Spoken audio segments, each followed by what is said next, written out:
Muy buenos días. Muy buenos días, tengan todos ustedes. El Sistema Municipal DIF para el Desarrollo Integral de la Familia de San Mateo Atenco les da la más cordial bienvenida a la plática Señales y Apoyo en el TEA, Autismo, Guía para Familias y Docentes. Me complace presentarles al licenciado Carlos Adrián Brito Tinajero, psicólogo y maestro en evaluación de intervención neuropsicológica, que nos estará apoyando para dar esta interesante plática.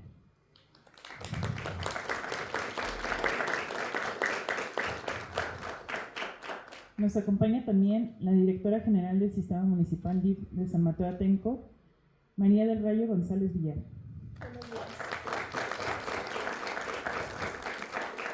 Nos acompaña también la directora de Atención a la Discapacidad del Sistema Municipal DIF de San Mateo Atenco, doctora Zulma Chacón Villaseñor.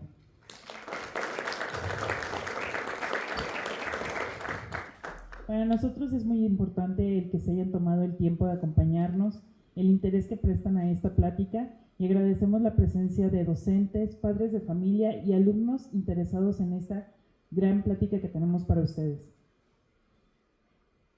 A continuación me permito leer la semblanza de nuestro ponente.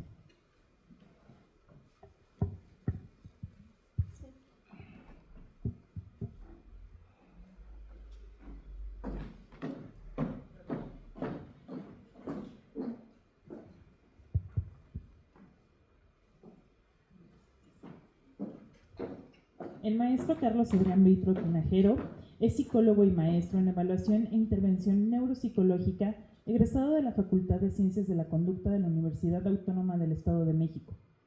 Estudió el posgrado en el Instituto de Posgrado en Psicoterapia Cognitivo-Conductual.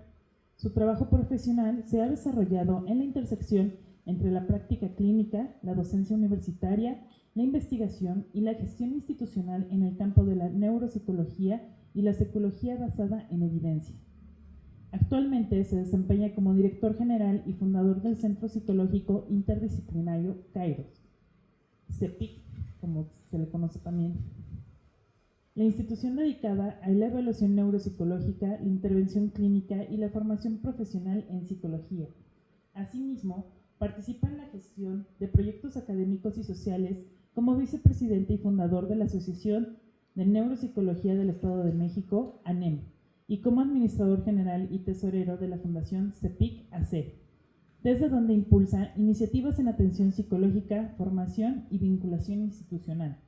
En el ámbito académico, ha sido docente en licenciatura y posgrado en diversas universidades, entre ellas la Universidad del Valle de México, la Universidad Isidro Fabela, la Universidad Tecnológica Mexiquense, la Universidad Mondragón de México y la Universidad de la Salud del Estado de México, impartiendo asignaturas relacionadas con neuropsicología, psicología fisiológica, fisiología, procesos psicológicos, evaluación psicológica e investigación científica.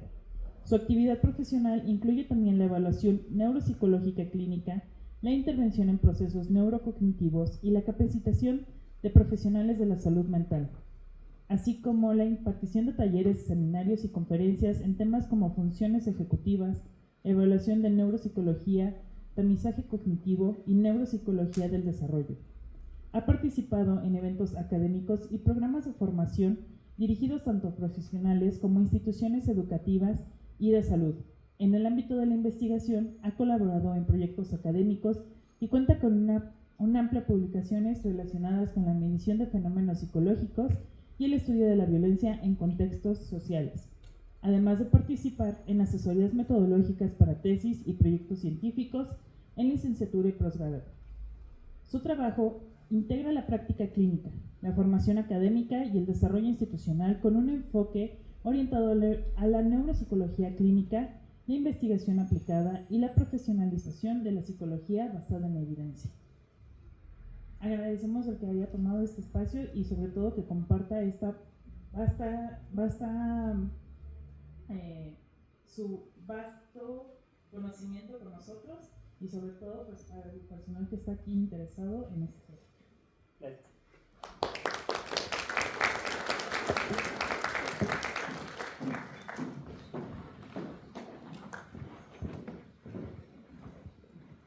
Muchas gracias. ¿Se escucha ahí bien hasta atrás? Perfectísimo. Pues bueno, hola a todas, todos. El día de hoy vamos a estar hablando de lo que comúnmente conocemos como autismo. TEA de aquí en adelante, trastorno del espectro del autismo. Con algo con lo que me gustaría empezar es, uno, aquí yo no voy a ser el profesionista y especialista en TEA. ¿Por qué? En realidad, y aquí ya llegamos, híjole, ¿para qué lo trajeron, no? Nos echaron como 5 minutos de currículum, pero ¿por qué no soy el especialista? Para hablar de trastornos específicos, no va a haber solamente un área. Yo me dedico a la neuropsicología, a la psicología y otras áreas afines. Sin embargo, necesitamos al neurólogo, al psiquiatra, al pediatra, a un montón de áreas que nos van a poder hablar de lo que es este fenómeno, esta situación que está sucediendo, la cual tiene diferentes áreas de las cuales podemos observar. Y entonces inicio con esto y decimos, bueno, entonces, ¿qué vamos a ver aquí? Lo importante es que no nos vamos a convertir en los especialistas. Podemos estudiar mucho, pero siempre hay algo nuevo. Y además es algo de lo cual desconocemos mucho. Lo que sí, y sería el punto importante que quiero que aquí pueda compartir y algo de aquí salga para entender qué es el TEA, es justamente dónde entramos en un terreno de lo que nos corresponde, dónde es algo que pueda ser un mito, y muchas veces resolver estas preguntas que tenemos de, oye, a veces a mí me cuesta trabajo esto, ¿quiere decir que yo tengo TEA? Oye, yo conozco a alguien que pues de repente ve algunas características que yo las vi en un TikTok, en la serie, en alguien me comentó. ¿Puede ser TEA? Es lo que vamos a ver principalmente el día de aquí, sin tanto tecnicismo, sin meternos tan de lleno a lo que es el diagnóstico o la intervención. Para esto me gustaría iniciar. Ahí está. Hay algo que actualmente se está escuchando, neurodivergencias, neurodiversidad. Hay algunos clínicos que somos un poquito más rancios y no queremos tanto aceptar las nuevas modificaciones. Hay otros profesionistas que somos mucho más abiertos a esto y al final nos estamos peleando entre los unos y los otros. Oye, es que hablar del enfoque de neurodiversidad, eso no es clínico, no deberíamos de tomarlo. No, ¿sabes qué? Es que un enfoque clínico en realidad ya está muy viejo, es obsoleto porque solamente considera el trastorno y lo considera como enfermedad. ¿Cuál es el correcto? Aquí lo importante es que ambos enfoques son correctos dependiendo para lo que queramos nosotros tratar. El primer punto sobre lo que es un enfoque clínico es un enfoque basado en evidencia, un enfoque basado en lo que son los manuales, signos y síntomas. El otro enfoque, que es en la cuestión de neurodiversidad, tiene que ver en aceptar que las personas tienen capacidades diferentes y tratar de entender esto cómo lo están viviendo. Puede que uno diga, ay, pues es que suena mucho mejor, vamos a hacer todos a caer en la parte de neurodiversidad. Sin embargo, si empezamos solamente a abrazar una de estas áreas, ¿qué es lo que puede pasar? Puede pasar que naturalizamos ciertas circunstancias que deberíamos de saber que esto requiere también mayor apoyo. Puede ser que al momento en que lo tratamos de esta manera, se borra la barrera de lo clínico y aquello que debería de ser tener ciertas modificaciones e intervenciones. Pasa que les voy a poner un primer ejemplo que no tiene que ver nada con el tema de hoy. Signos y síntomas. Pasó COVID-19 y en todo ello había un montón de mitos. Había mitos de que si sí sucedía, no sucedía, que si era una gripe. Y de hecho aquí pues es algo que compartimos muchos, que si no nos dio directamente, conocemos a alguien. Y aquí la situación era, de los que aquí tuvieron COVID en su momento, quienes de plano se quedaron en cama y no podían salir, se sintieron muy mal hasta casi llegaran al hospital. A ver, levanten la mano. Hay casos que pueden decir, oye, sí estuvimos graves, también a mí me pasó y yo andaba ahí ya quedando. ¿Quiénes de aquí en realidad fue? Solo una gripita, un algo como que me sentí raro. Hasta había signos de, oye, me puse coloradito y ya. Y aquí estamos hablando del mismo virus. La prueba iba a detectar que en ambos casos había un contagio de este virus. Pero ¿por qué varía tanto? Aquí vamos a hablar de lo que son signos y síntomas. Es algo a nivel clínico muy básico que necesitamos identificar.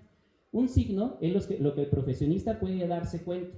Es que con toda la preparación podemos observar y dice, ok, la persona le está doliendo la cabeza. Ah, pues es una cefalea. Pero lo que y podemos escuchar el término hasta medio raro, ¿no? Cefalia, pues sí, a nivel clínico lo que debemos de colocar. Pero lo que está viviendo la persona es lo que vamos a llamar síntoma. Oye, como que a veces la cabeza me da, siento que me explota, siento como que hay algo tengo, ok. Lo vivimos de dos maneras diferentes. Una no invalida la otra. Y un profesionista con preparación debe de ser capaz de entender estas características. Y algo bien importante, nosotros si no tenemos una formación especializada en neurología, en psiquiatría, en neuropsicología, en estas áreas, tampoco somos los responsables de saber todos los términos.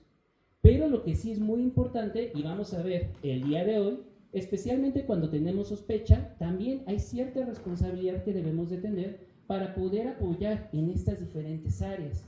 Y esto nos va a permitir tener un encuadre mucho más afinado cuando necesitemos hablar sobre lo que son trastornos.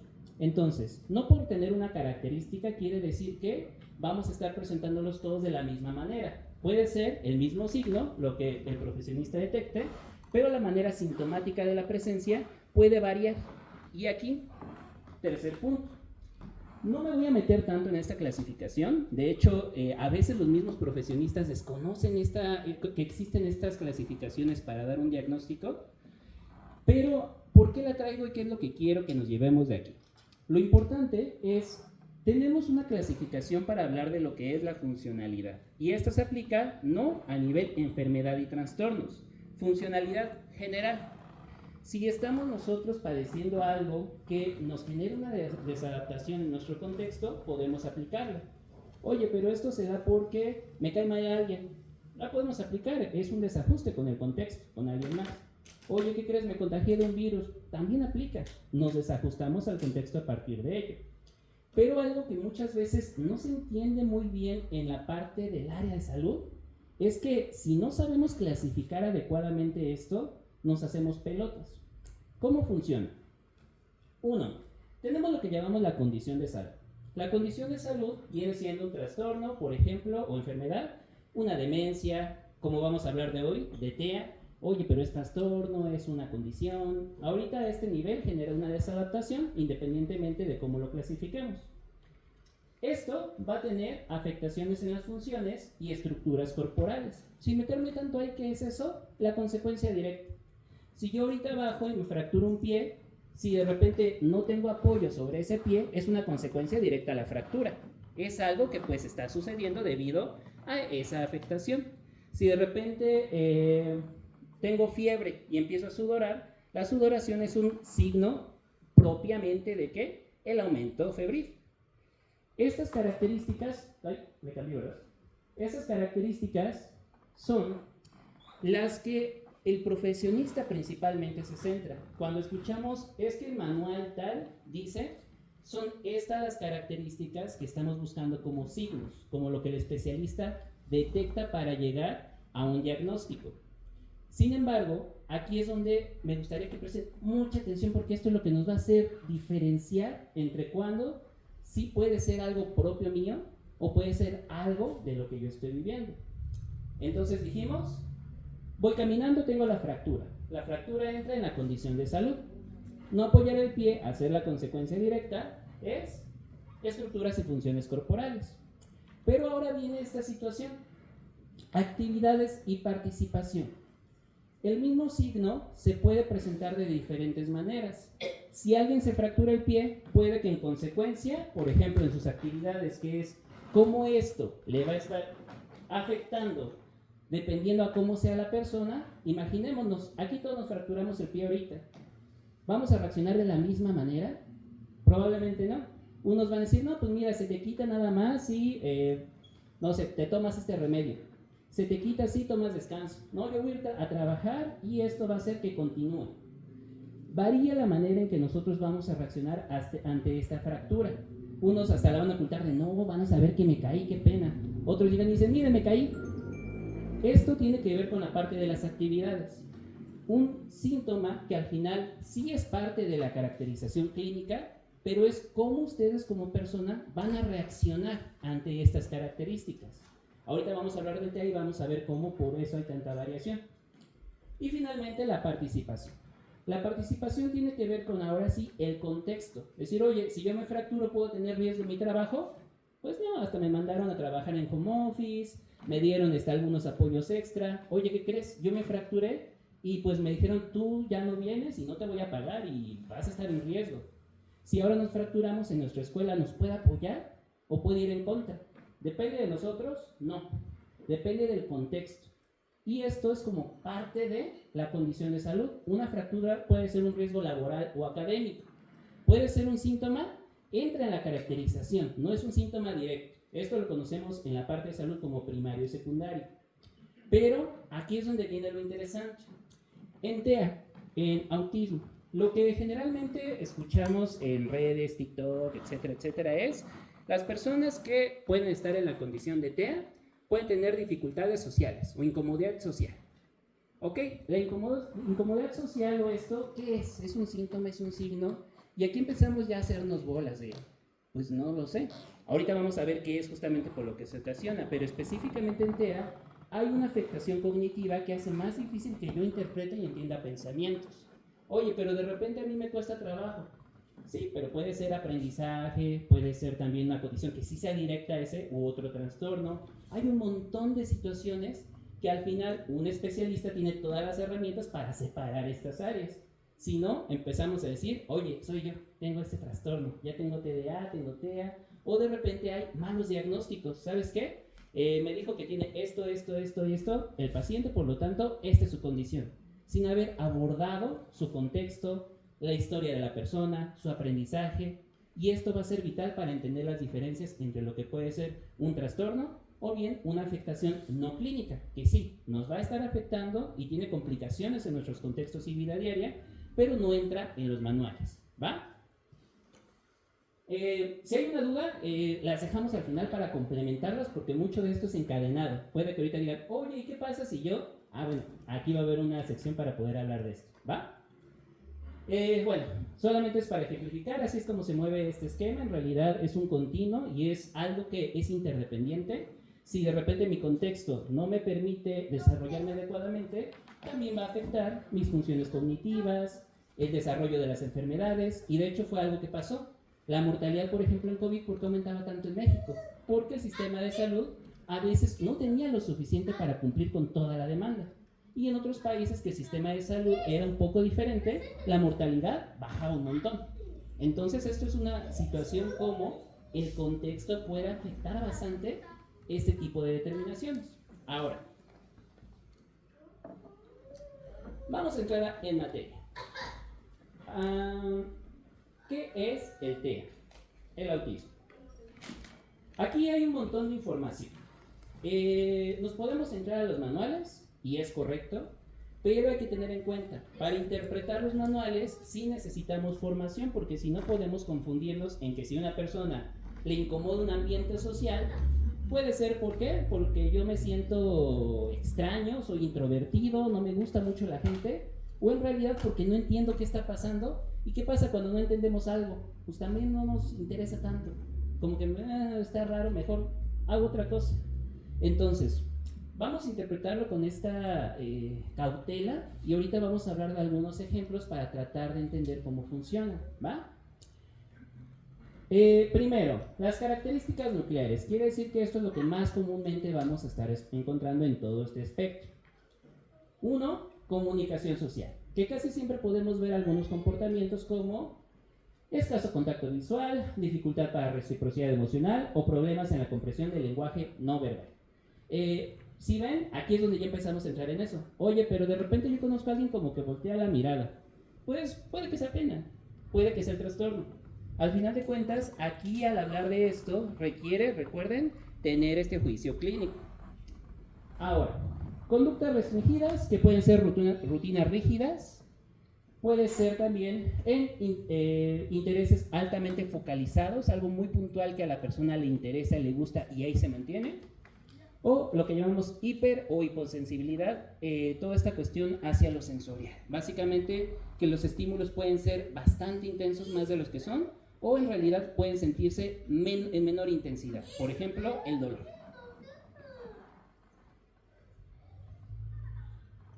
Ahora, Aquí está lo chistoso, porque decimos, oye, y yo conozco a alguien que esto le pasa así, pero ¿qué crees? Tiene 6 meses, puede que sea muy normal. Oye, ¿qué crees? Es que lo vimos después de que estuvo todo el día trabajando y ya no quiere socializar con nadie. Puede ser normal. Y aparte de esto, varía entre etapas de la vida y de persona en persona.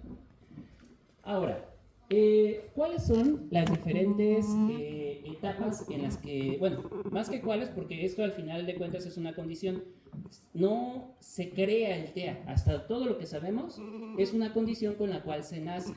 Y no es que desaparezca, no es que a veces me siento que tengo TEA y a veces no.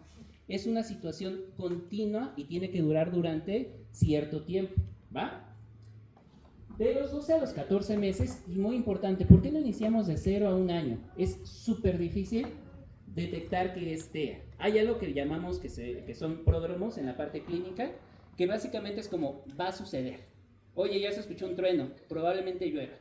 Oye, como que veo que el bebé tiene dificultades motrices, tiene de repente como que pierde la mirada y no voltea a buscar a su mamá. Puede que sea, pero puede que no, y un montón de otras cosas más pueden ser. Por eso de 0 a los 12 meses es muy difícil dar ese diagnóstico. Puede haber un diagnóstico que decimos, hay sospechas, ¿no? Incluso el profesionista más calificado no se va a atrever a dar ese diagnóstico a esas etapas. De los 12 a los 24 ya empezamos a notar algunas características. No responder al nombre, no señalar o compartir interés con otras actividades y el retraso en el balbuceo o en el lenguaje. Aquí es donde podemos decir, oye, ¿qué crees? Me di cuenta que yo tengo un primito, tengo un hijo que tiene ya 1 año y medio y sigue sin responder a su nombre. Tiene TEA, ¿no? Pueden ser un montón de cosas, pero ya empezamos a sospechar que algo está sucediendo. 2 a 5 años. Poco juego simbólico. El juego simbólico es aquel que requiere como papeles. De, es que esto es un avioncito. El avioncito va a ser, y empezamos a hablar de estas funciones imaginarias. Dificultad para interactuar con pares, es decir, con sus compañeros. Y la parte de lenguaje repetitivo. Mucho en este sentido de que le dicen hola, le repite hola, las mismas palabras, que se le llama eso ecolalia. O bien, un lenguaje que tiene muy interiorizado y lo repite, la misma frase una y otra y otra y otra vez. Ay, se me fue. ¿Y la edad escolar? Pero este es un ejemplo. Ahí está. Y la edad escolar, problemas en la adaptación social, que ya es ahora sí, a partir de los 6 años en adelante, rigidez en la conducta en el aula e intereses limitados e intensos. A partir de la edad escolar ya es mucho más fácil detectar TEA. ¿Por qué? Porque gran parte de las características dependen de la socialización.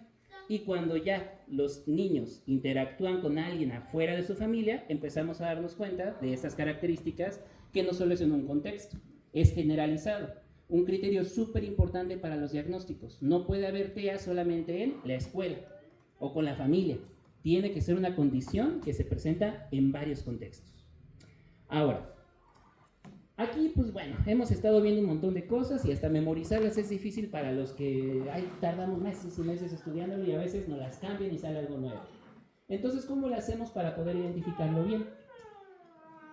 En la neuropsicología hemos detectado que algo sucede. ¿Y qué es lo que sucede? Falla principalmente, y el fallo quiere decir que hay un retraso importante de acuerdo a su edad, o 2, hay una incapacidad total para algo que nosotros llamamos heterometacognición. En palabras más simples, tiene que ver con estas habilidades para interpretar y entender pensamientos ajenos. Vamos a poner un ejemplo. Tengo una alcancía. Si la alcancía la agito y suena algo duro, ¿qué es lo que tiene adentro? Monedas, es la respuesta más común. Pero ¿qué creen? La destapo y los engañé. Tiene canicas. Ahora, lo que yo voy a hacer es que tomo esas canicas,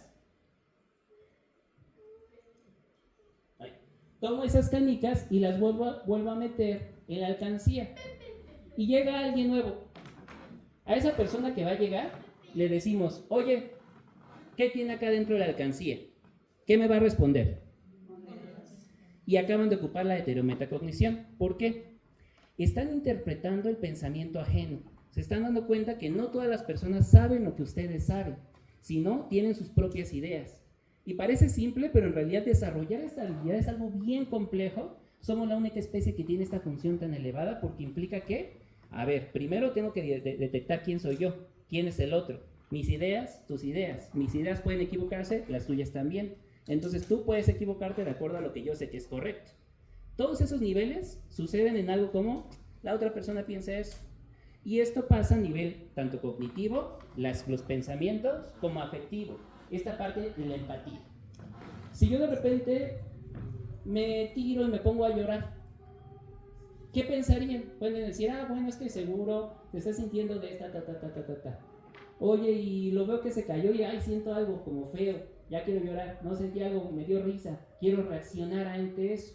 Esa respuesta emocional también tiene que ver con lo que llamamos la heterometacognición, propiamente lo que llamamos en neurociencia la teoría de la mente. Entonces, esto tal cual es algo que en TEA está afectado de una manera muy importante. Si entendemos esto, ya es mucho más fácil entender cómo se presenta todo el cuadro clínico. Piensen que ustedes por un momento no pueden interpretar pensamientos y emociones ajenas. Y esto quiere decir que pueden ver rostros y se les dificulta entender qué emoción tiene. La persona puede llorar y aún así dicen, ¿estará triste? No puede entender bien de acuerdo al contexto, que para nosotros es súper automático y de hecho gran parte de los problemas de nuestra vida va por una sobreinterpretación. Me vio feo, de seguro es porque pensaba esta cosa. Híjole, no me saludó, de seguro sería, pero ¿qué creen? En TEA esto es súper difícil. Imagínense que esto se va por algún momento y a ustedes les encanta lo que son los dinosaurios. Ahora yo les digo, a mí no me gustan los dinosaurios. Me van a decir que estoy bien denso. ¿Por qué? Porque los dinosaurios es algo que se gusta, es lo que es. No es algo que la persona pueda tener sus ideas y me respeten, que yo tengo mis propias ideas. Porque no cabe esa relación de dinosaurios es gustar. La otra persona, dinosaurios, no gustar, eso no existe. Y esto es lo que llamamos parte de ese pensamiento ególatra en el TEA. No es que no les importen los demás, no es que no tengan emociones, es que entender pensamientos y emociones externos resulta bastante complicado.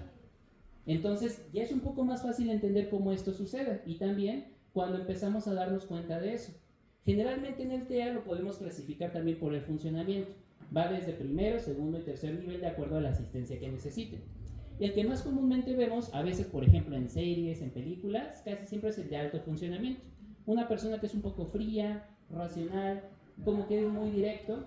Y luego si hay casos así, pasa por ejemplo que el niño llega y le dice a su compañero, oye, es que me dicen que eres huérfana.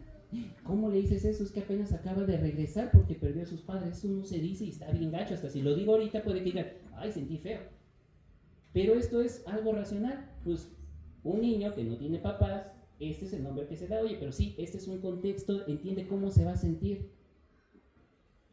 Este es lo que se vota justamente porque es difícil procesar este tipo de información. No porque no les importe. Pequeña pausita, hasta aquí, ¿vamos bien? Sé que al final dije que había dudas, pero eso es súper importante. Queda un poco más entendido cómo es esta parte de procesamiento de información en el trastorno del espectro del autismo. ¿Qué? Va. Entonces, si ya tenemos esto, es mucho más fácil entender todo esto que viene. Ahora sí, si empezamos a detectar estas características, ¿qué podemos hacer? En primer lugar, en la casa. En la casa principalmente podemos tener algunos patrones así de, oye, mira, creo que sospecho que puede suceder esto. Uno, podemos detectar que hay falta de respuesta emocional recíproca. Oye, ¿qué crees? Yo le dije a mi primito que creo que puede tener, oye, tengo mucha sed. Y ahí tenía el agua y decía, pero es que le sufro. Pues sí, chido, ¿no? Bueno, puede que, digamos, es que en realidad como que no le caigo bien, no me conoce mucho, le dio pena. Pero si empezamos a detectar eso, puede que haya una característica. Evitar interacción social. Repito, no es que eso sea directamente asociado, pero puede ser un indicador importante. Reacciones intensas a estímulos sensoriales. Un estímulo en particular que sea aversivo. Y aversivo me refiero que no le guste de tal manera que sea casi insoportable. Oye, es que estoy escuchando el ruidito del ventilador y me está dando ahí lata. No puedo dejar de pensar en eso. Y el uso limitado o inusual del lenguaje. casi siempre el lenguaje se va a ver asociado a estas situaciones. Y repito, aquí es donde podemos asociarlo a los primeros niveles que son más difíciles de detectar. Generalmente en segundo o tercero es mucho más directo el canal porque son conductas que son un poco, necesitan mucho más apoyo. Aquí todavía la persona puede ser más autónoma, si se le dan algunas modificaciones en su ambiente, no tiene incluso durante días, semanas o meses alguna crisis o dificultad. Pero ya en casos más elaborados puede que cualquier cosa detone este tipo de crisis. ¿Va? ¿Qué podemos hacer? Aquí claro y hay un instrumento que puede ser muy bueno. Y esta recomendación no la estoy haciendo como ustedes pueden diagnosticarse TEA. Eso es súper importante, ¿eh? Esta prueba es una prueba que se crea que se llama tamizaje. Las pruebas de tamizaje son pruebas que son como tomar una fotografía a todo lo que sucede y dar una impresión. No dan diagnósticos, no asegura nada, pero nos puede ayudar a tener más o menos un marco. De hecho, si buscan, oye, ¿cuál es la prueba MChat? Les va a llevar directo a la página de la MChat y es un cuestionario simple que se puede llenar para saber, dependiendo de la puntuación, si hay cierta sospecha o no. Si lo que dicen, oye, ¿qué crees? Me di cuenta que si es alta la sospecha, pues es acudir al profesionista, ¿va? No decir, oye, ¿qué crees? Me aplicó una prueba, ya tengo TEA. Y la observación estructurada de la interacción. Algo que es súper vital, y no me dejarán mentir quienes están en contextos escolares, es la bitácora. La bitácora es algo del día al día. Como padres, como familiares, como amigos de alguien que sospechamos que esto puede suceder, es la parte vital que nos va a ayudar a que el diagnóstico sea preciso. Cuándo se presenta, dónde se presenta, cómo se presenta. ¿Va? Ahora, ¿y en la escuela qué podemos hacer? En el ámbito educativo, indicadores que son súper importantes: aislamiento social persistente, dificultad para seguir instrucciones grupales, resistencia a cambios y crisis conductuales ante sobreestimulación. Estas situaciones se pueden observar, repito, puede ser que sea directamente por TEA, por lo cual hay que aplicar protocolo de derivación, o puede que en realidad solamente sean algunos indicadores secundarios, como ya lo vimos. Puede que el niño en realidad haya tenido una dificultad en casa y así lo manifieste. ¿Cuáles instrumentos escolares tenemos? Pues bueno, los ya protocolarizados. Lo que van a ser nuestras listas de cotejo, registros anecdóticos y registros de desempeño socioemocional. Básicamente llevar nuestra bitácora de incidentes diarios y ahí colocar todo lo que observemos sobre el menor, sobre el niño que estemos nosotros revisando. Recuerden, no es un papel clínico, pero sí es un papel de observación directa. ¿Va? Y ahora, continuando, aquí viene lo interesante. Si yo detecto esto, ya sea alguien que tenga diagnóstico o alguien que tenga características de esta forma, ¿cómo puedo apoyar? Podemos nosotros, uno en la casa, apoyar con la regulación conductual con, rutinas estructuradas. Y eso no solamente para cuando detectamos la condición, sino también en nuestra vida propia la rutina nos ayuda bastante. Anticipación de cambios, no hacer cambios repentinos, siempre anticipar. Oye, ¿qué crees? Vamos a hacer esta modificación, vamos a cambiar este mueble, vamos a cambiar esta comida, vamos a hacer esto. No que haya de, oye, ¿qué crees? Ya pasamos este mueble para acá, porque eso puede desatar crisis. En la comunicación, uso del lenguaje claro y concreto. El lenguaje concreto viene siendo aquello que puede ser imaginable y representable. Una manera muy simple para saber si algo es concreto es, ¿lo pueden dibujar? Si dicen, oye, sí, pero necesito ocupar palabras, entonces no es concreto. Para eso está el uso de pictogramas, apoyos visuales. Y vamos a poner aquí ejemplos. Un ejercicio que se hace mucho en neuropsicología. ¿En qué se parece un perro y un gato? Unos me pueden decir, es un animal, que es una relación abstracta, ahorita les explico por qué. Otros me pueden decir, tiene 4 patas, tiene una cola, tiene pelo. Ahora les pido, dibújenme en la relación entre el perro y el gato. Pues mira, aquí te dibujo una patita, se puede. Ahora les pido, dibújenme al animal. Y puede que esto digan, pues sí, ¿no? Dibujo al perro. No, ese es un perro. El animal. A ver, tráiganme aquí al animal. Es decir, el gato. No, seguimos en lo mismo. Es un elemento de esa gran categoría. Son esas palabras abstractas que requiere el lenguaje para existir. Por ejemplo, si les digo bondad, ¿me pueden dibujar la bondad?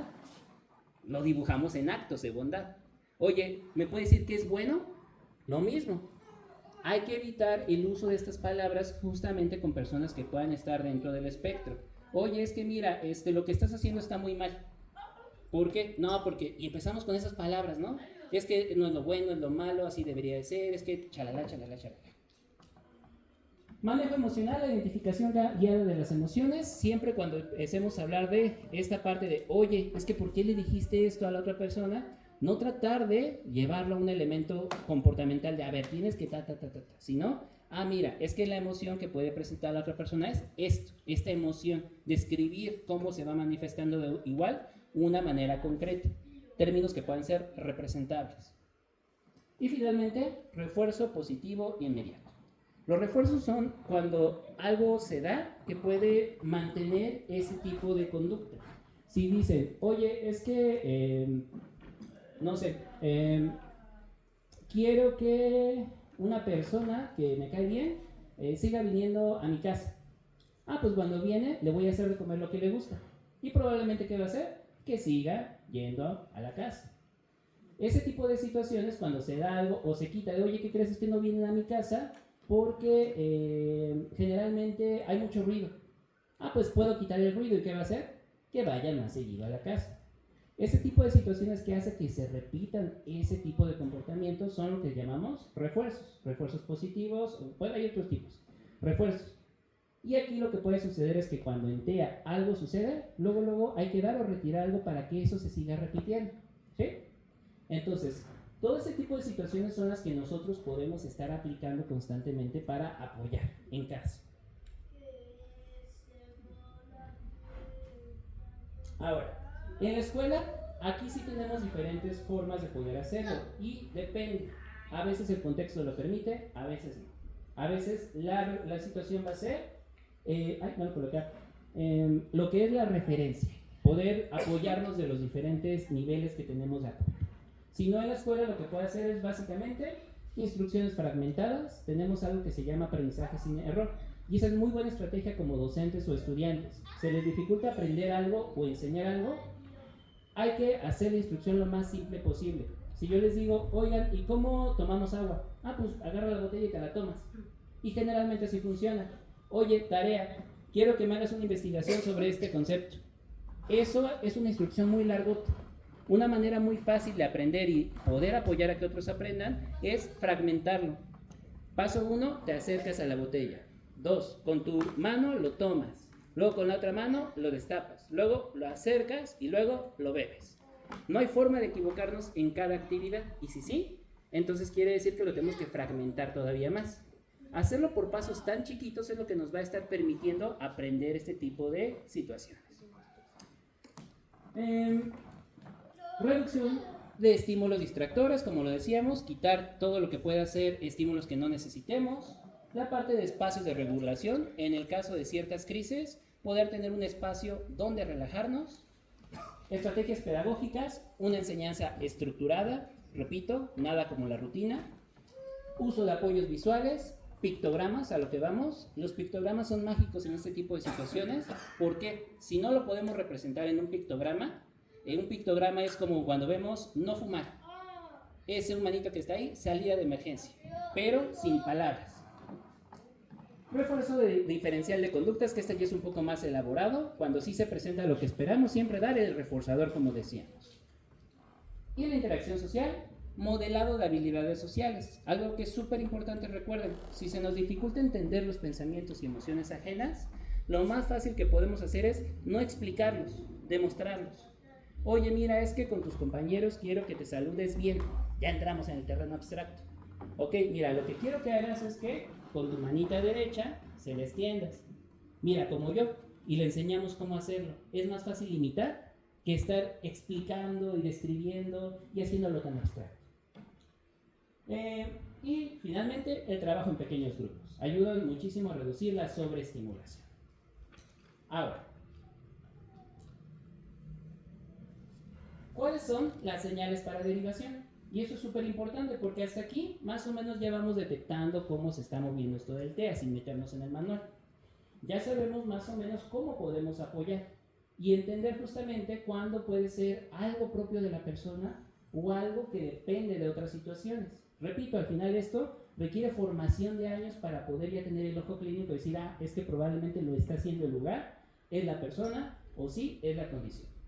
Pero lo importante es entender que cuando cualquiera de estas ya es una bandera roja, podemos nosotros apoyarnos con una derivación. Señales y las que son totalmente críticas, aquí sí es, lo detectan, luego. Pérdida de habilidades previamente adquiridas. Cualquier retraso, luego es señal para acudir a profesionistas o las áreas correspondientes. Ausencia de lenguaje funcional a los 3 años. Si a los 3 años el lenguaje sigue siendo bastante directo, no podemos todavía explicar esta parte de relaciones, de lo abstracto, ya tenemos una señal muy clara. Conductas autoagresivas. Desde la primera ya es necesario acudir con profesionistas.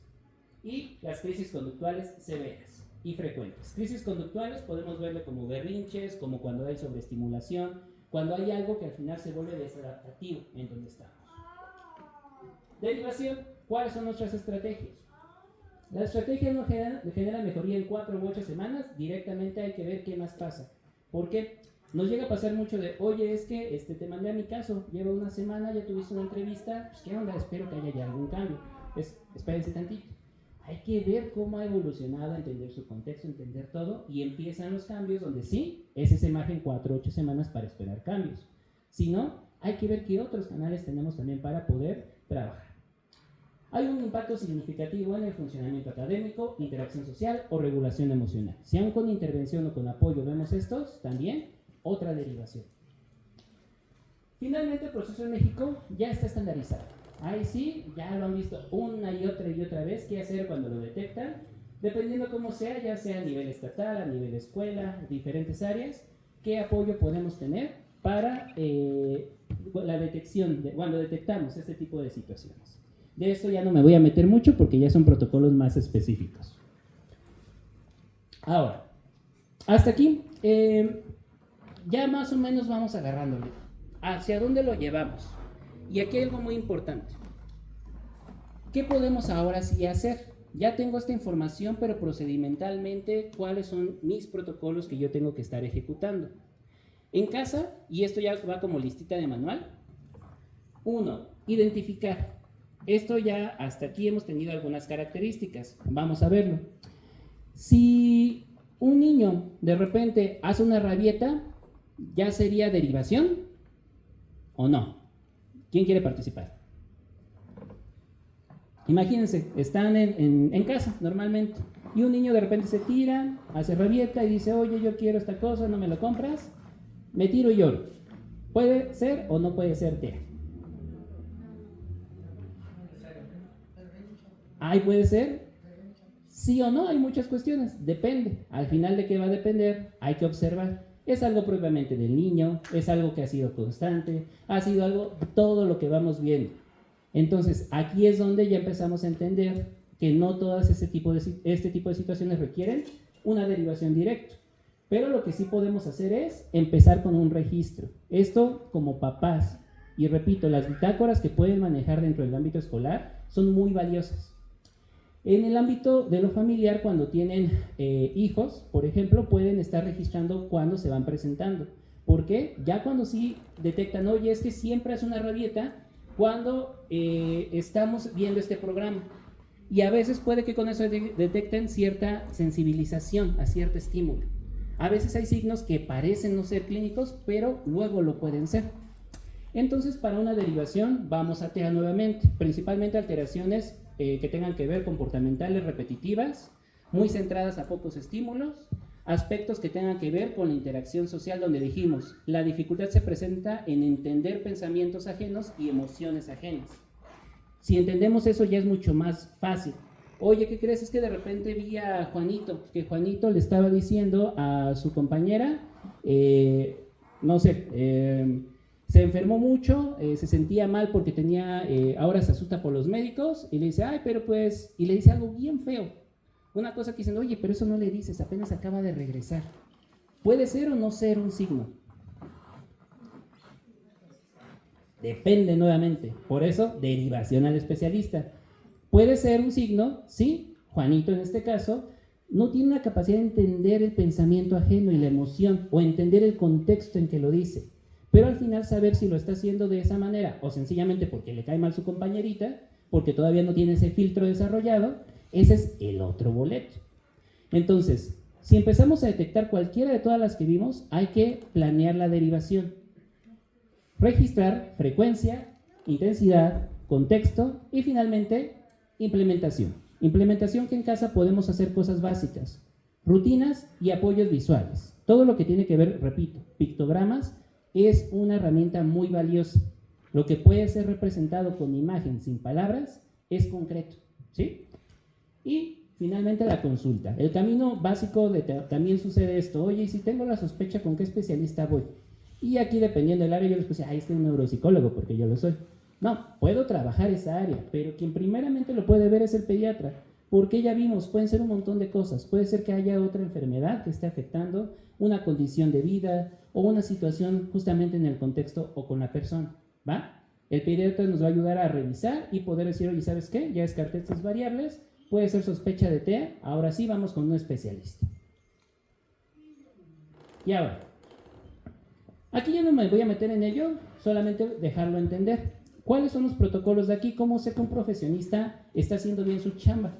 Aquí ya partimos de esta barrera de, ya más o menos detecté, ya más o menos sospeché, ya tengo más o menos claro qué puede suceder. Ahora, ¿cómo sabemos que el tratamiento es correcto? Pues bueno, es bien variado. Ahí sí les puedo decir como especialista que me dedico en esta área ya por algún ratito. Hay protocolos internacionales de todo México, federales o incluso lo que van a ser estatales. ¿Cuál es el correcto? Va a depender según muchas circunstancias. Oye, lo detectamos en la escuela, tiene que ir para un peritaje, no es algo clínico y privado, no es algo, y hay protocolo y protocolo. Entonces, ¿cómo le vamos a hacer? Pequeña guía para detectar cuándo puede ser un buen proceso de diagnóstico e intervención. Ahora, primero, hay algo que se llaman enfoques basados en evidencia. Aquí también muy importante, si de repente quieren el material, les voy a dejar al final un número para que ahí nos los puedan solicitar y se los vamos a compartir. ¿Por qué? Puede que digan, es un montón, y no se preocupen, ahorita va a haber como un glosario si le quieren sacar foto a estos. Pero estos son los modelos que llamamos basados en evidencia y los que han demostrado que tienen eficacia al trabajar con el trastorno del espectro del autismo, con TEA. ¿Por qué basados en evidencia y no otros? Otras intervenciones puede que tengan ciertos efectos positivos, pero aquí aclaro, un profesionista ético y bien formado les va a decir, oye, yo trabajo este modelo y les va a dar un consentimiento informado. Y en el caso de que sea un tratamiento que no tenga evidencia, les tiene que avisar. Aquí si ustedes conocen a alguien que ya está en intervención, aquí ya empiezan los primeros focos rojos. Oye, ¿sabes qué? Nunca me dio ni siquiera un consentimiento. Empezamos a dudar. Oye, y me dijo que era alguno de estos modelos. Ok, punto positivo. Oye, y me dijo que sí, trabajaba un modelo que no está aquí, pero me dio un consentimiento y me dijo que al final es un modelo que no se ha aprobado en TEA, pero puede tener estos beneficios. Súper bien. Hay modelos que al final de cuentas, repito, desconocemos mucho y depende de la persona porque algo que es súper importante. Si a ustedes les da gripa, no son griposos. Si ustedes caen en el trastorno del espectro del autismo, no son autistas. Tienen una condición muy en particular y dependiendo cómo sean como personas y su contexto, es donde va a variar. Y aquí lo importante es que este tipo de intervenciones pueden ser muy positivas, pero también unas no van a funcionar. Por ejemplo, algo que ahorita está muy de moda son las intervenciones sensoriales. Hay lugares bien bonitos, con luces, colores, pero ¿qué creen? Si en realidad la parte de la hiperestimulación no es un factor que esté afectando a la persona, pues no le va a ayudar mucho. O sea, sí va a estar padre, se va a quedar y decir, oye, me interesa, me mantengo quieto, estoy tranquilo un ratito, pero la realidad es que no va a haber mejoría de todo lo demás. Por eso es la importancia de una intervención completa de los modelos basados en evidencias que ya tienen protocolos. Estos justamente, repito, si quieren sacar una fotito lo dejo ahí unos segundos, son todos estos que les mencionaba. Son los modelos que al final han demostrado eficacia y ahí hay una explicación del por qué son los correctos en el sentido de ya han demostrado que pueden tener una mejoría y si no, no hay problema. Hay protocolos que saben cuándo derivar, no te van a decir el mío es el mejor, como empezaba. Aquí no vamos a decir yo soy el especialista y te domino todo. Hay que saber en qué área estamos y en cuál vamos a apoyar. Lo dejo un poquito más por si les va interesando, aprovecho. ¿Dudas, comentarios hasta aquí? En lo que les sacan foto. Hola, hola. Yo soy mamá de 3 pequeños y el mediano tiene 2. Gracias. Tengo 3 pequeños. El mediano tiene 2 años, 8 meses. Me preocupa porque justo tiene todo lo que mencionaba, pero hay tanta información que ya no sé a qué hacerle caso y a qué no. Yo soy psicóloga, no ejerzo ahorita, pero puede ser que por lo que estudié, puede ser que por lo que veo en TikTok, por lo que leo, por lo que investigo, ya estoy saturada. Entonces ahorita el próximo paso que quiero dar con él antes de que entre al kinder es justamente llevarlo con un especialista. Me empecé a dar cuenta de estas señales desde como el año y medio. Actualmente, él decía mamá, papá, lo dejó de decir totalmente, o sea, si ahorita lo dice una vez al mes ya es mucho. Creo que la comunicación que tengo con él es no verbal, definitivamente. Yo a veces me ve, o sea, esta parte de que vea los ojos, pero me cuesta mucho trabajo como que realmente me enfoque. Me aletea mucho. Me he dado cuenta que, por ejemplo, en estas cuestiones de lo que mencionaba ahorita de los berrinches, no como tal me hace berrinche, pero me he dado cuenta que lo haces en cosas muy específicas. Por ejemplo, el corte de cabello, que lo hacemos una vez al mes, es pensar, de verdad, vas preparado, lo platico con mi esposo, ya estás preparado, inclusive entre nosotros, entre juego y preocupaciones de, ¿ya estás preparado para ir al corte de cabello? Porque mi niño se pone muy mal. Entonces, justamente, por ejemplo, yo le imprimí una imagen de un niño que le están cortando el cabello. El corte de cabello lo hacemos por la tarde-noche, entonces antes de que suceda esto, todo el día estoy, Agustín, acuérdate que hoy se te corta el cabello, papá. Pero pues Agustín se voltea, Agustín no me hace caso. Pero yo aún así estoy como todo el día, acuérdate del corte de cabello, y le señalo, y le agarro su cabellito y con mis manos intento así como. Pero ya que llega la hora del corte de cabello, de verdad es una cosa de que Agustín tiene mucha fuerza entre papá lo carga, yo lo tengo que agarrar. O sea, se pone mal, no le puedo cortar el cabello así, él tiene que estar como así para poderlo agarrar bien. Cuando vamos al médico, son cuestiones que se me ponen muy, muy mal, exageradamente mal. Entonces, muchas personas, colegas me dicen, no, es que tienes que llevarlo con un psicólogo que sea especializado justamente en lo que usted está especializado, no que con la psicóloga, no que con el pediatra. Entonces realmente yo no sé a quién acercarme, porque pues yo estudié psicología, pero no una especialidad en realidad. Entonces, ¿cuál sería el paso que realmente yo pueda, que yo diga, estoy segura de que es con esta persona? Porque pues recibo tanta información que la verdad ya estoy saturada y no sé cuál es la correcta para él. Ok. Muchas gracias por toda la información. Justamente en este tipo de situaciones donde tenemos las dudas, es lo que comentaba, una ruta muy clásica es el pediatra nos puede apoyar, especialmente si hay un pediatra que conoce el historial de desarrollo. ¿Por qué? Puede ser el canal inicial y repito, no para tratamiento, es como cuando vamos con un médico general y dice, oye, yo creo que voy a hacer estos estudios y a partir de aquí vamos al especialista.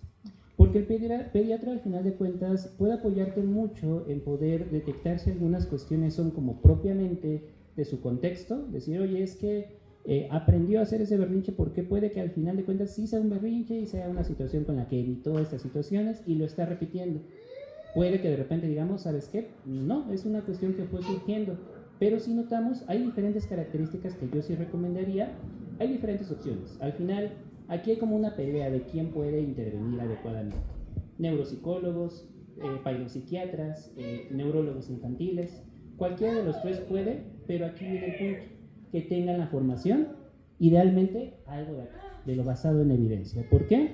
Si no, pensémoslo, a veces en medicina nos puede resultar absurdo, pero pensemos, y no es por decir es que es menos, pero un médico recién egresado con la licenciatura nos estaría dando una intervención neurológica, una neurocirugía, dice, oye, yo también puedo ser especialista cardiólogo, yo también soy, y que le hace de por aquí, por allá y de todo. Sí diríamos, oye, como que algo no está bien. Pero ¿qué creen? En psicología y en estas áreas decimos, oye, yo soy licenciado en psicología, puedo atenderte de todas las dificultades que haya. Yo soy neuropsicólogo te puedo atender TEA, demencia, ta. Aquí lo importante va a ser que, pues bueno, ya vemos que hay un signo súper importante que dijimos, este puede ser luego. Había desarrollado, pero de repente parece que o se estancó o incluso nos fuimos para atrás de lo que ya habíamos aprendido. Entonces, el acudir con especialistas puede ser adecuado. ¿Qué recomiendo? Recomiendo siempre dentro de estas diferentes áreas, cuando ya hay alguna sospecha, que cuente con especialidad. Repito, al final el pediatra ayuda mucho porque puede decir, oye, yo creo que mejor nos vamos por acá porque puede que no sea algo neuro, sea algo diferente. Si de repente una de estas áreas de neurociencias te dice, ¿sabes qué? Yo como especialista en TEA te puedo decir si va para acá o te derivamos y te regresamos al siguiente paso. Entonces, cualquiera de estas tres puede ser muy funcional. Aquí también lo que recomiendo, mantener este mismo camino, porque sí hay varias cuestiones que a veces pueden malinterpretarse. Algo que luego se conoce mucho en TEA es que hay aleteo, ¿no? Si hay aleteo, eso equivale a TEA, pero no, eso se puede presentar por un montón de cosas. Sí, o sea, justo, discúlpeme, justo, o sea, digo, yo no estoy diciendo que mi hijo tenga TDA, pero sí, por ejemplo, sabe que algo que también me hace mucho, yo en su casa siempre ando aspirando porque pues tengo 3 pequeños y ven algo y se lo meten a la boca y bueno, entonces, por ejemplo, la aspiradora, él me desconecta la aspiradora y solamente lo he notado una vez. Bueno, eso siempre, se tapa los oídos desde muy pequeño. Veo que se me frustra mucho, se desespera con los ruidos. El llanto de su hermano el más pequeño le desespera mucho al grado de que me va y le pega. Y apenas noté que se estaba pegando así en su cabecita.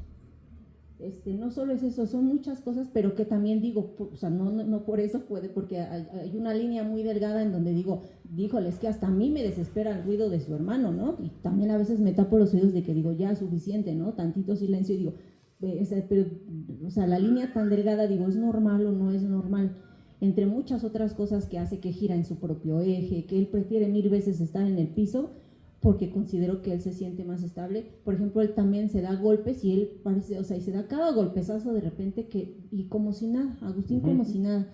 Entonces, pero justo digo, puede ser a lo mejor también algo, pues no simple, pero algo menos grave, que puede ser un retraso del habla, ¿no?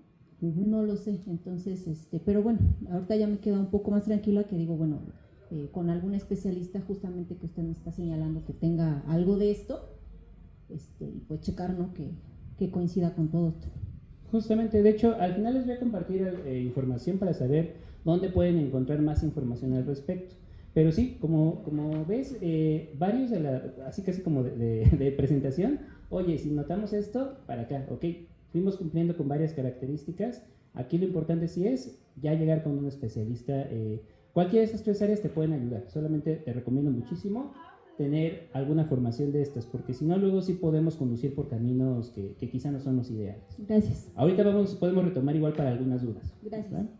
Claro, entonces, continuando y justamente ya para poder ver en los tratamientos cuáles son los correctos y cuando ya estamos en el tratamiento, cómo saber qué está haciendo de manera adecuada.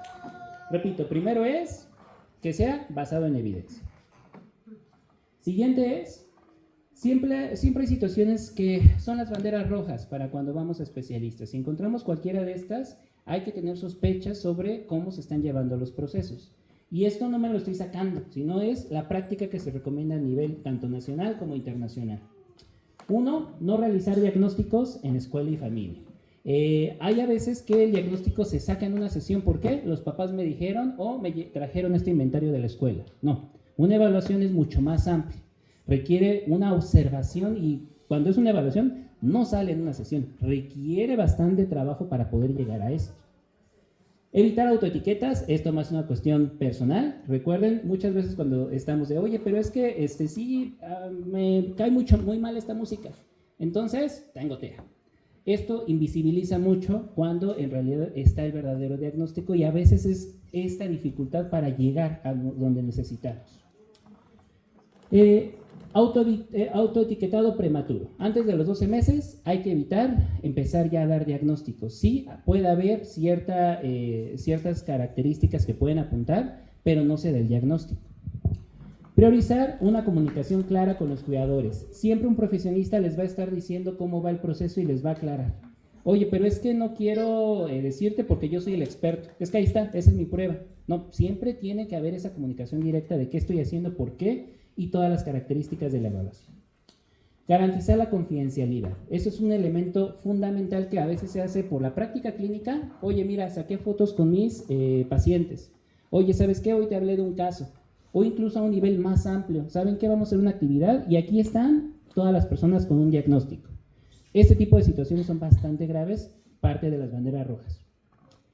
Priorizar el bienestar de la persona con la condición. Aquí lo importante no va a ser, oye, pero es que si la escuela, que si en la casa, que si los hermanitos, que si... Aquí la prioridad va a ser directamente con quien tiene el diagnóstico y no va a ser, lo vamos a adaptar a todo. Tenemos que buscar adecuaciones que van para ambos lados. Una cuestión inclusiva, sin decir, oye, tú también te tienes que adecuar al full, si no, es un punto medio. Acudir a especialistas con formación, modelos basados en evidencia, por lo que les comentaba. Y la parte, recuerda, la gripe no te hace griposo, sino alguien con síntomas que pueden reaccionar de diferentes maneras. El trato humano. No van a empezar a decir, ¿sabes qué? Eso es súper importante, porque tienes TEA, actúas de esta manera. Un profesionista que lo haga de esa manera, desde ahí ya empezamos a saber que no se tiene un trabajo integral. Ahora, ya para finalizar, una evaluación también, puede que ya conozcan a alguien que tiene un diagnóstico, pero ese diagnóstico pudo haber sido correcto. Primero una evaluación no se integra solamente de una toma, requiere en realidad varios pasos. Es integrativa, contiene sí pruebas, pero también requiere observaciones, entrevistas, requiere un proceso bastante amplio para poder llegar a ello.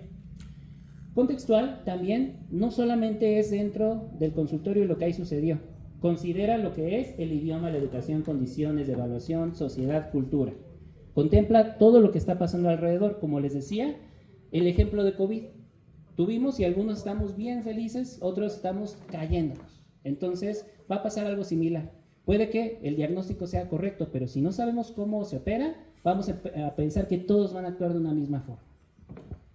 Patrones, no puntajes aislados. Un puntaje no nos va a dar el diagnóstico, tiene que ser una consistencia de tiempo, puntuaciones, escalas y técnicas. Se reconocen limitantes también, la fatiga, factores psicosomáticos, comorbilidades, no solamente es TEA, porque por ejemplo, es lo que les decía, nos fracturamos el pie y reaccionamos de una manera, pero la fractura no invalida que ahora yo me sienta de cierta manera. Si yo tengo TEA no quiere decir que ahora yo no pueda tener ansiedad, depresión, que pueda estar viviendo otras situaciones, y esto cambia mucho el diagnóstico. Jerárquica, reconocemos afectaciones primarias y secundarias, con lo que comenzamos. Hay características que son propias del diagnóstico y hay otras que son dependientes a la persona y su contexto. Y finalmente se cumplen con estándares. Esos estándares son, el diagnóstico clínico puede tener implicaciones legales y éticas, hay que conocerlas. Necesitamos que esto sea con cierta profesionalización, con cierto tipo de pruebas, con cierta caracterización. Tan así es que, igual lo dejo para cuando soliciten el material, una evaluación debe tener todos estos apartados. Y en muchas ocasiones, dentro de la práctica que luego nos desempeñamos en ANEM, que es donde trabajamos mucho en este ámbito de neuropsicología, a veces un diagnóstico es una hoja que dice, acude, tuve 15 minutos y a partir de la observación determino que tiene sospecha de esto. Cuando en realidad el trabajo necesitamos sacar todo esto. Tardamos un montón de horas y sesiones en aplicaciones e interpretaciones para llegar a ello. Si desde ahí empezamos a ver que cualquiera de estas empieza a faltar, podemos empezar a sospechar de ello. Por eso, repito, profesionistas basados en evidencia van a tratar de resolver todas estas áreas. Y ahora sí, ¿cuáles son las conclusiones de lo que nos llevamos el día de hoy? 1. Detección temprana depende en gran medida de también la escuela y la familia. No es su responsabilidad, pero como ya dijimos, si tenemos información como bitácoras, traemos la información de casa, podemos llevar registros. Esto nos va a ayudar muchísimo a que el diagnóstico sea más preciso. Las intervenciones iniciales pueden reducir el impacto funcional.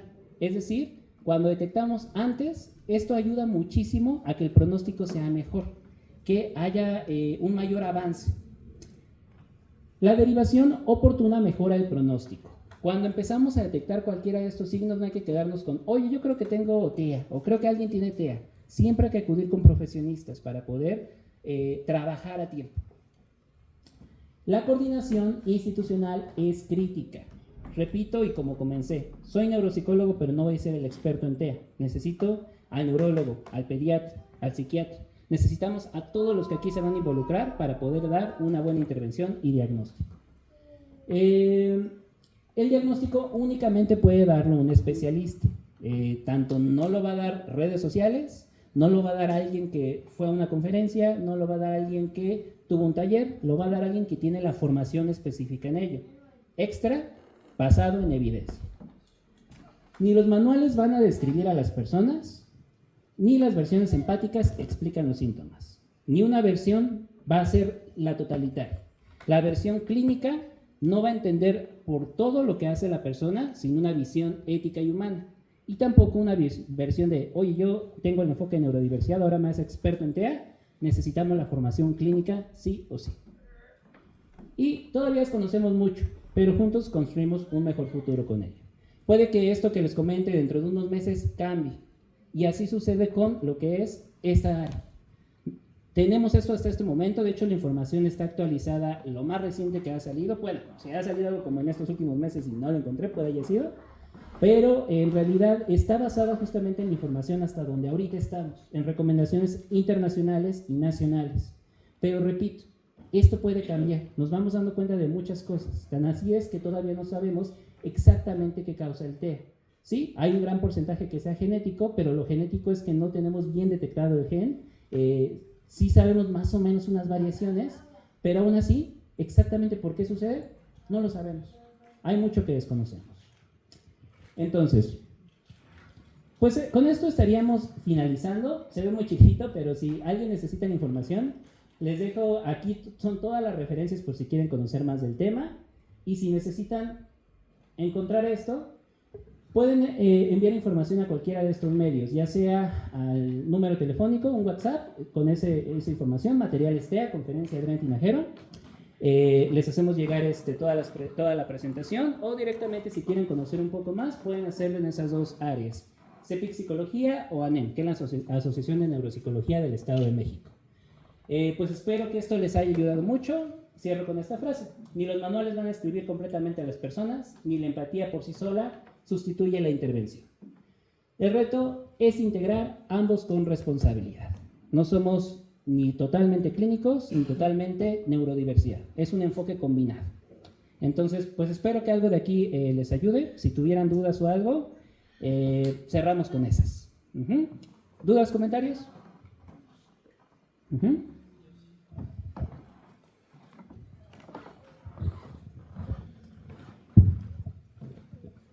Buenas tardes.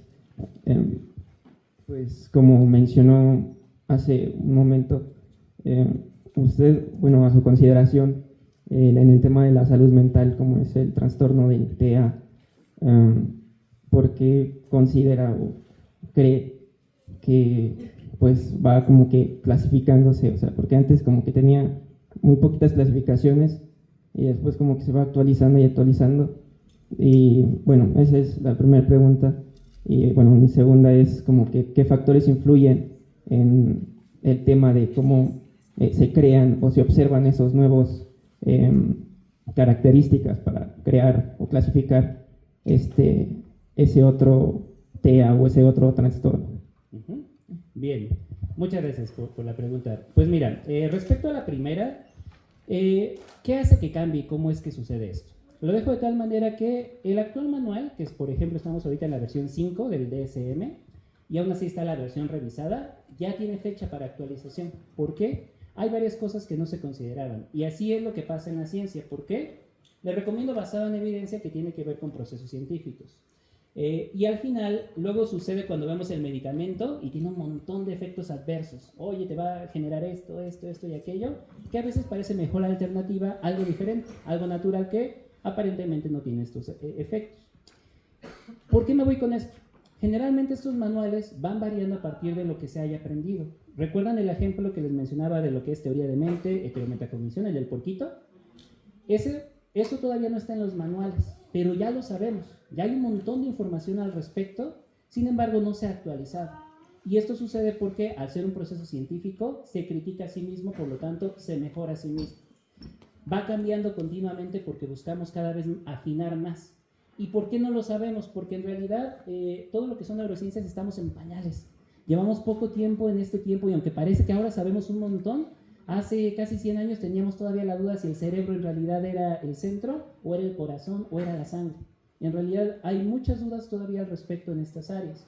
Pero lo que sí es muy importante es que vayamos tratando de buscar siempre lo que, repito, palabra clave, basado en evidencia, porque trata de buscar lo que ya existe. Si no funciona, pues se va a quedar atrás. Si se puede modificar, se va a actualizar. Y respecto a esto, principalmente de por qué el TEA ha cambiado tanto, también tiene que ver más por esfuerzos que se han hecho en la inclusión. Ha habido esfuerzos también a nivel normativo, a nivel social, que han convertido a lo que son esos trastornos ya no en una enfermedad, sino una condición que debe ser entendida. Y en este sentido, ahora sí, muy probablemente hayan visto en series, en películas, este tipo de situaciones más o menos representadas.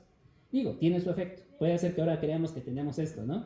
Pero lo que hace justamente es que ya se visualiza.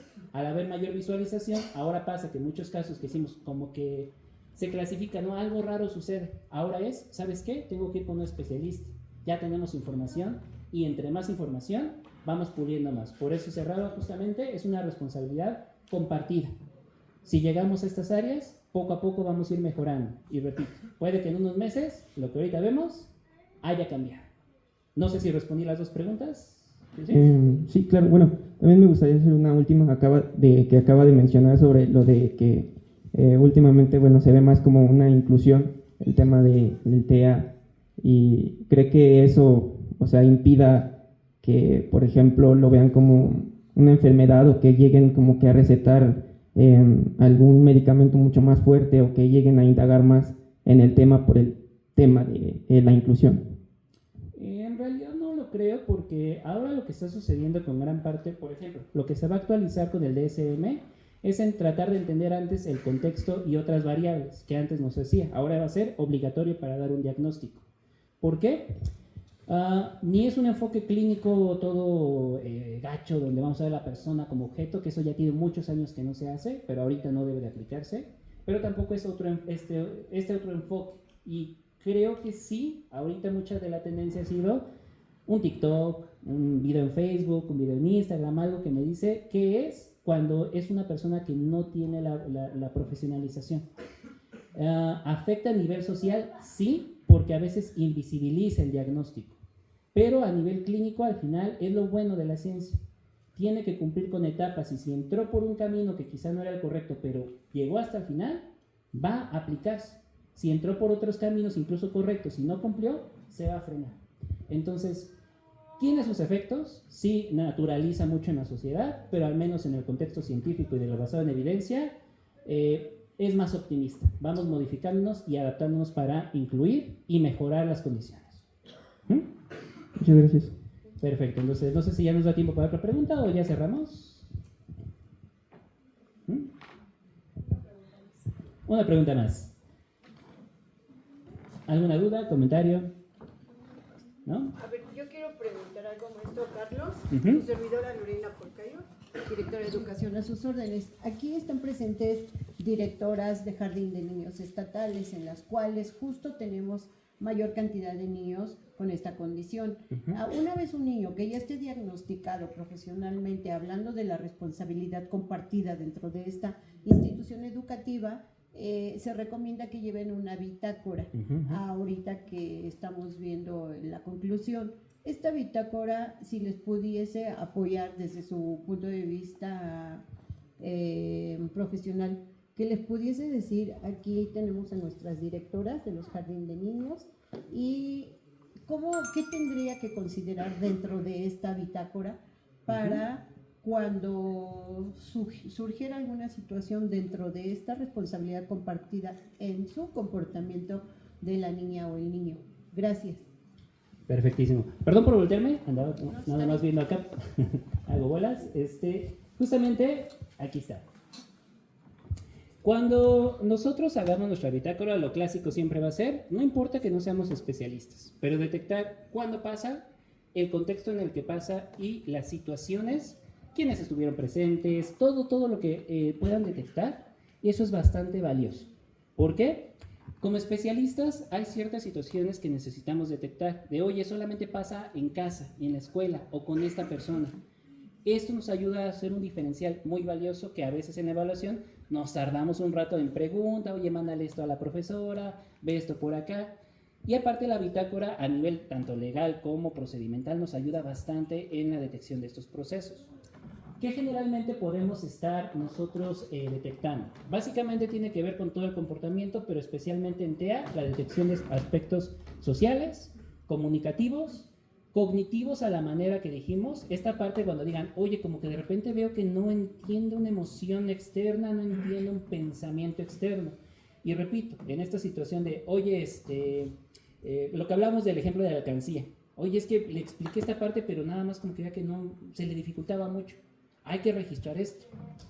Y a manera ya como muy puntual, recomendaciones en el aula, aislamiento social persistente, dificultad para seguir instrucciones grupales, resistencia a los cambios, crisis conductuales, y todo esto justamente en los registros que vamos llevando. Entonces, para esto también les decía, si necesitan un poco más de apoyo. Ay, ya se me trabó.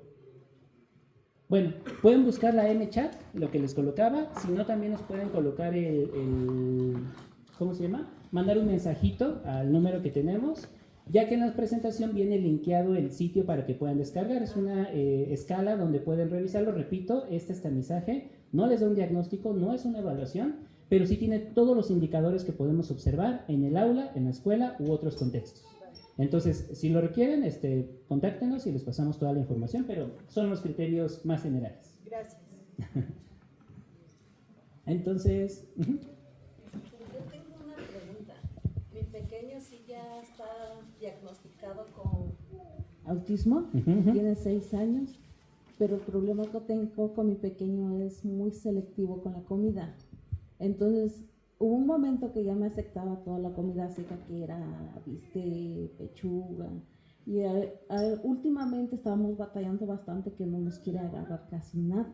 De frutas no me toca nada. Y el otro punto sería, bueno, ¿con quién podemos acudir para que nos ayude sobre su alimentación? ¿Qué podemos hacer para que le llame atención para comer? Y mi otro punto es sobre la escuela. Lamentablemente a veces de que no habla, sí batallamos bastante porque a veces no le ponen mucha atención, ¿no? Y es el único niño en casa. Entonces a veces mi duda es si mejor meterlo, bueno, él va en el CAN, entonces mi duda es si que seguir en el CAN porque lamentablemente a veces ya tenemos mucho avance con él y de repente ve un niño que pega, que se avienta, imita, él se sienta y observa. O sea, en casa ya avanzamos y de repente ve a un niño que se berrincha o le pega a la maestra y él hace lo mismo. En vacaciones avanzamos, regresa y otra vez retrocede.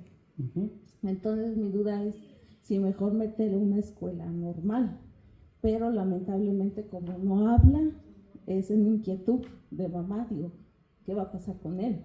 Y entonces muchas mamitas, yo creo no soy la única, no sabemos qué hacer. Si llevarlo a una escuela especial, que sabemos que le ponen más atención, a una escuela normal, que no somos de aquí, y cuando vamos donde somos de Guerrero, tenemos una sobrina de 7 años, y él observa. Vimos que mi sobrinita comía mandarina, y no pasó mucho tiempo, y empezó a hacer lo que ella hacía, agarrar la mandarina y empezarlo a comer, y ella sí es normal. Entonces a veces nuestra inquietud, si mejor lo metemos a una escuela normal para que él observe a los demás niños y lo jalen. Entonces a veces mi inquietud es dónde meterlo, si a una escuela especial o a una escuela normal. Ok, aquí algo muy muy importante antes de responder. Hay que tener en cuenta que algo que por cuestiones éticas los profesionistas no podemos hacer es dar un plan de tratamiento o una recomendación clínica directamente sin conocer el caso. Sin embargo, ahorita voy a hacer una recomendación dentro de lo ético. Aquí lo importante es por qué. ¿Qué pasa si yo digo, oigan, como que me duele de repente acá? ¿Cómo nos lo quitamos? Ah, pues es que mira, a mí me pasó porque yo tuve una fractura, a mí me pasó porque yo me estreso, yo tuve porque tuve un golpe, y las recomendaciones pueden variar mucho. Y decir, bueno, pero pues tú no eres cualquier persona, estudiaste el campo, ¿no? Puedes tener un panorama.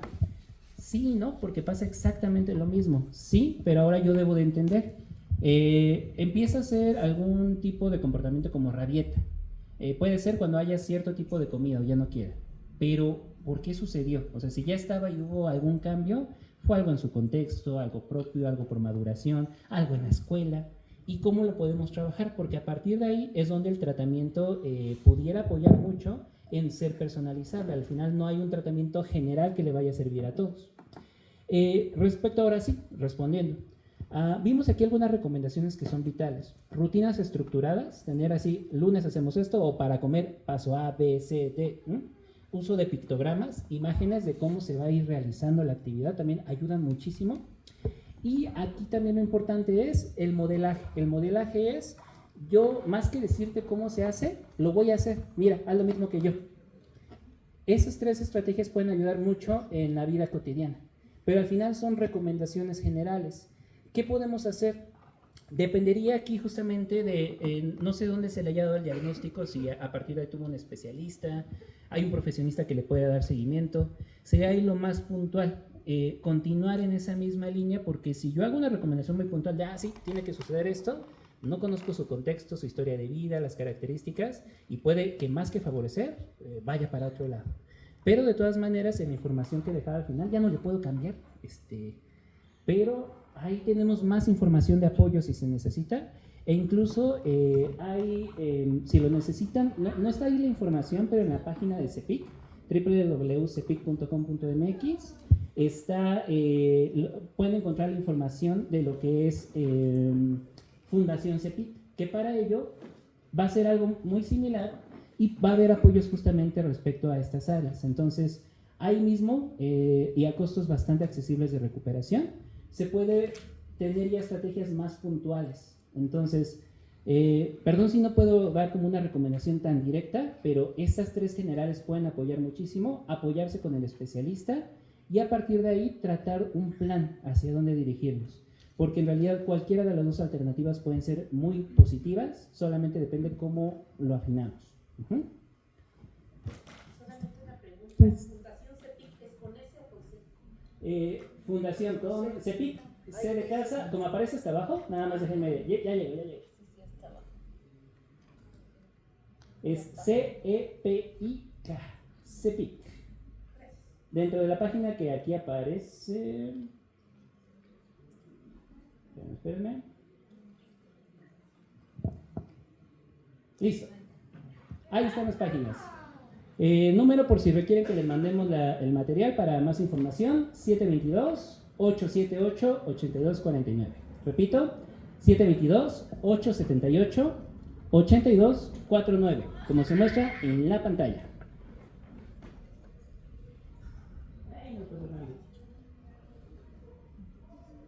Bueno, como se muestra en pantalla. Entonces, pues bueno, creo que con eso estaríamos cerrando por el día de hoy. Les agradezco mucho y cualquier cosa que necesiten, están los canales abiertos. Pues muchísimas gracias, maestro, por la información brindada. A continuación, nuestro presidente del Sistema Municipal para el Desarrollo Integral de la Familia de San Mateo Atenco, el arquitecto Oscar Felipe Muñiz Maínez, a entrega de un pequeño agradecimiento y dará un mensaje.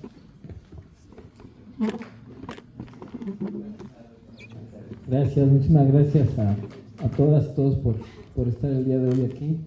Creo que es un tema que pues el día de hoy nos preocupa, nos ocupa, y sobre todo que pues estamos próximos a aperturar ya una unidad para tratamiento de autismo, para terapias, y yo creo que estas pláticas pues nos enriquecen mucho, y sobre todo pues a ustedes como padres, como docentes, y sobre todo a los jóvenes, que esperemos que esta plática del día de hoy pues les enriquezca, y sobre todo que seamos incluyentes.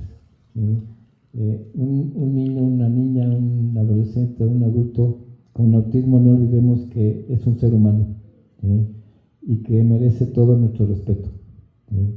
Y aprovechando esta ocasión, yo quisiera comentarles a las docentes, que también, como ya lo vimos, pues el diagnóstico no se da en la escuela, ¿sí? Hay ocasiones en que muchas escuelas nos mandan a los niños para tratamiento psicológico, pero no nos dan mayor referencia. En algunas escuelas se los hemos pedido, ¿sí?, que pues precisamente nos den más referencia qué es lo que está pasando, ¿sí?, tanto en su salón, ¿sí?, cómo conviven, si ya tuvieron alguna plática con los padres, y ustedes ya en esta plática pues creo que se refuerza más esa petición para que nosotros pues podamos dar un mejor tratamiento a los pequeños, sobre todo cuando nos los mandan por cuestiones, ¿sí?, de aprendizaje, ¿sí?, que muchas veces pues son niños que pues tienen 4 o 5 años y a veces pues el léxico no es muy bueno, sobre todo cuando les falla normalmente la R, ¿sí?, que es muy normal, ¿no?, que los niños no pronuncien bien la R, ¿sí? Entonces sí les pedimos ahí a las docentes, a las directoras y directores, que sí nos den un poquito más de tema para saber también hacia dónde los vamos a atender, hacia dónde los vamos a canalizar, ¿sí?, para poderles pues dar una mejor atención, ¿sí? Y bueno, pues nos ponemos a sus órdenes ahí aquí en el Libre San Mateo.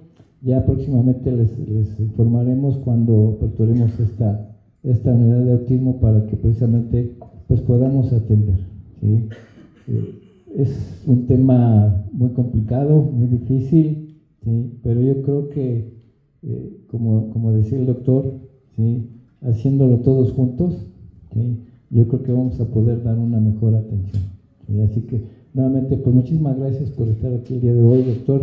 Muchísimas gracias por esta plática, que yo creo que pues a quienes empezamos esta situación de conocer lo que es el autismo, creo que pues nos enriquece y nos permite pues introducirnos más en este campo, ¿sí? Así que nuevamente pues muchísimas gracias, doctor, y bueno, pues nuestro mayor agradecimiento, ¿sí?, a usted y a todo su equipo por esta ocasión. Muchísimas gracias nuevamente.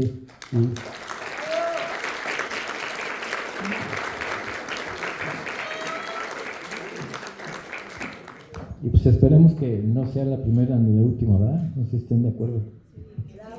Sí, yo creo que pues la situación, como lo mencionó, pues las cosas van cambiando, se van actualizando, y yo creo que lo más importante es realmente saber, ¿sí?, qué es lo que está pasando con nuestros pequeños, con nuestros adolescentes.